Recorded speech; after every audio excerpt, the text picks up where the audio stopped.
Weather Rates certified 11 years in a row.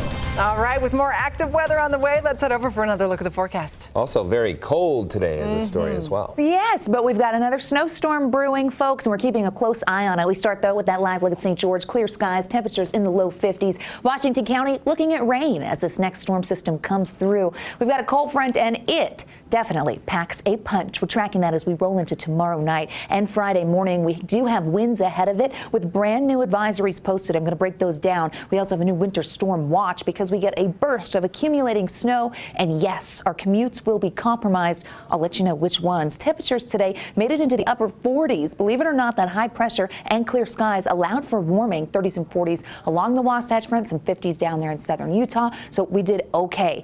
Look at this video coming out of Snow Basin today. Bluebird day for skiers, but the winds, yeah, new snow blowing up there, and the winds are going to increase. As we head into tomorrow, our southwesterly flow means gusty conditions, those red lines indicating that on the map. Futurecast takes us through, starts at noon, which is actually when our advisory goes into effect for the West Desert, and you can see heftier numbers along the Wasatch Front throughout the afternoon. This is by 6 p.m. Notice the West Desert, but then the front starts to move in. Now the winds get gusty as the cold front approaches. You can see the northerly winds starting to change things by 11 p.m., giving you a pretty good idea that that's when the cold front's going to come on through. Breezy conditions will hold through Friday, but Thursday brings the strong gusts up to 55 miles per hour. Wind advisory again going into effect at noon. We could see strong crosswinds on I-80 as well as Highway 6 on the western side of the state, blowing dust or blowing snow potential there. So a heads up.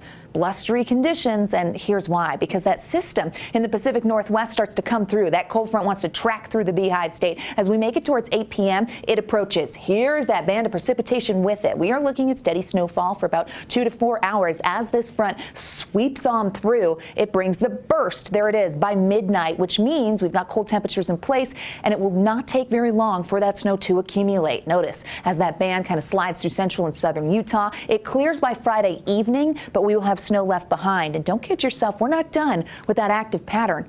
The storms continue. Winter storm watch now posted for the Wasatch Front as well as their Utah mountains. That includes central and southern Utah, southwestern Wyoming, and it's because of the accumulating snow. Friday morning commute is going to be messy. Let me say it again for the people in the back. The Friday morning commute has the potential to be messy. You want to plan now because we know that it could be strong. Futurecast precipitation gives you the timing. By tomorrow afternoon, that snow's filling in and it gets closer. The front comes through 1 a.m. We've got snow on the ground, and watch how that continues to expand. How much? It's a good question, and it's a big one. We're looking at 1 to 4 inches. In our valleys, our benches doing a little better at 3 to 6, 4 to 8 in places like Park City and the backside of the Wasatch. Our central and southern valleys could see anywhere from a trace to 2 inches, places like Cedar City. So in the core of that moisture targeting the north. Mountains looking healthy. Southern mountains at 3 to 7. Cottonwoods could pick up another quick foot. Powderhounds are happy about that. 6 to 12 in the northern mountains, in between in the central. Southerly winds will help crank the temperatures. I think we could go 50 tomorrow. 30s,